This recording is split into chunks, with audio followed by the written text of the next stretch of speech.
जय श्री सीताराम, जय श्री हनुमान। आज हम बात कर रहे हैं क्या स्त्रियां कर सकती हैं सुंदरकांड का पाठ।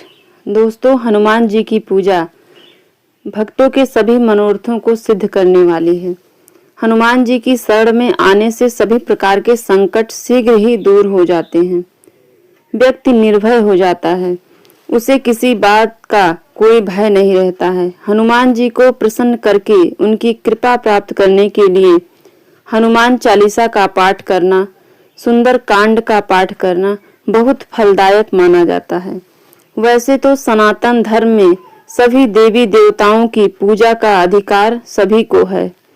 स्त्री और पुरुष ऐसा करने से कोई को भेद नहीं है, लेकिन हनुमान जी बाल ब्रह्मचारी हैं, इसीलिए उनकी पूजा को लेकर स्त्रियों के संबंध में कुछ विशेष नियम बनाए गए हैं और इन्हीं नियमों के कारण बहुत ज्यादा लोग भ्रम फैलाए हैं। लोग अपने मन से कुछ भी बोल देते हैं। कोई कहता है कि महिलाएं हनुमान चालीसा का पाठ नहीं कर सकती हैं, तो कोई कहता है कि वो मंगलवार का व्रत नहीं रख सकती हैं।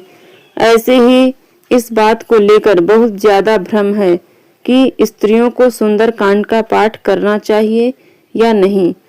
तो दोस्तों, मंगलवार का व्रत, हनुमान चालीसा का पाठ स्त्रियों को करना चाहिए या नहीं, इस पर मैं पहले ही वीडियो बना चुकी हूँ। उसमें बहुत अच्छे से समझाया है।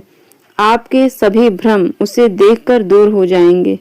आज के इस वीडियो में हम चर्चा करने वाले हैं कि क्या स्त्रियों को सुंदर कांड का पाठ करना चाहिए या नहीं। आज हम आपके सभी भ्रम दूर करने का प्रयास करेंगे। सबसे पहले बात, हनुमान जी बाल ब्रह्मचारी हैं, स्त्री विरोध नहीं है, लेकिन इतना अधिक भ्रम फैल गया है कि महिलाओं के मन में हनुमान जी की पूजा को लेकर, जबकि वास्तविकता तो ये है कि प्रत्येक स्त्री को हनुमान जी की पूजा का पूर्ण अधिकार है।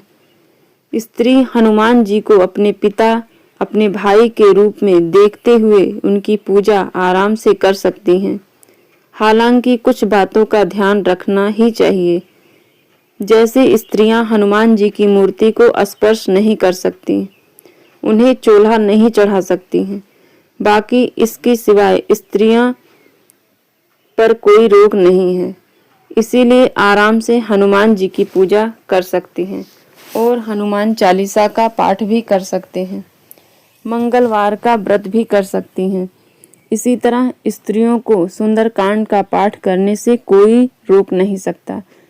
कहीं ऐसा नहीं लिखा है कि वो सुंदरकांड का पाठ नहीं कर सकती हैं। सुंदरकांड की एक भी चौपाई या ऐसा नहीं है जिसमें यह लिखा हो कि स्त्रियां सुंदरकांड का पाठ नहीं कर सकती। सबसे बड़ी बात तो यह है कि सुंदरकांड में तो स्वयं माता सीता जी की कथा है। हनुमान जी माता सीता जी की खोज में ही गए हैं, लंका में उन्हें श्री राम जी का संदेश देने के लिए, और उनका संदेश लेकर प्रभु श्री राम जी के पास आने के लिए। इतना ही नहीं, सुंदरकांड में स्वयं जगत जननी माता सीता जी ने प्रभु श्री हनुमान जी को अजर अमर होने का भी वरदान दिया है।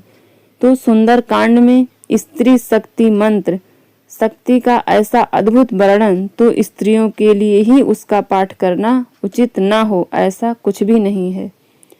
अगर कोई ऐसा कहता है तो वो गलत है, केवल भ्रम है। स्त्रियों को पूर्ण अधिकार है सुंदरकांड का पाठ करने का। स्त्रियों को ना तो श्री रामचरितमानस के पाठ करने से कोई रोक है, ना ही सुंदरकांड का पाठ करने में। और सुंदरकांड तो श्री रामचरितमानस का ही भाग है। तुलसीदास जी ने तो बार बार मानस में यही कहा है कि जो भी इसे पढ़ेगा सुनेगा उसका जीवन धन्य हो जाएगा। उन्होंने कहा है, एक चौपाई में भी कोई विभेद नहीं किया है। इसके साथ ही श्री रामचरितमानस की संपूर्ण कथा स्वयं देवाधिदेव महादेव ने जगदम्बा माता पार्वती को सुनाए हैं। मित्रों, आप सब एक बार फिर से ध्यान से सुन लीजिए। स्त्रियां पवित्र भाव से, पवित्र मन से हनुमान जी की पूजा कर सकती हैं, सुंदरकांड का पाठ भी कर सकती हैं। अब से यदि आपसे कोई कहता है कि स्त्रियों को पाठ करने का अधिकार नहीं है, या कोई आपसे तर्क वितर्क करता है, तो आप उसे प्रत्युत्तर अवश्य दीजिए। उससे पूछिए कि सुंदरकांड की एक चौपाई ऐसा बता दें जिसमें श्री रामचरितमानस की एक चौपाई बता दे जहां पर स्त्रियों के साथ विभेद किया गया हो और उन्हें पाठ करने से रोका गया हो। वह एक भी चौपाई नहीं बता पाएंगे। अगर आपको यह वीडियो पसंद आया हो तो चैनल को लाइक, शेयर और सब्सक्राइब जरूर करिए और कमेंट बॉक्स में जय श्री सीताराम, जय श्री हनुमान लिखिए।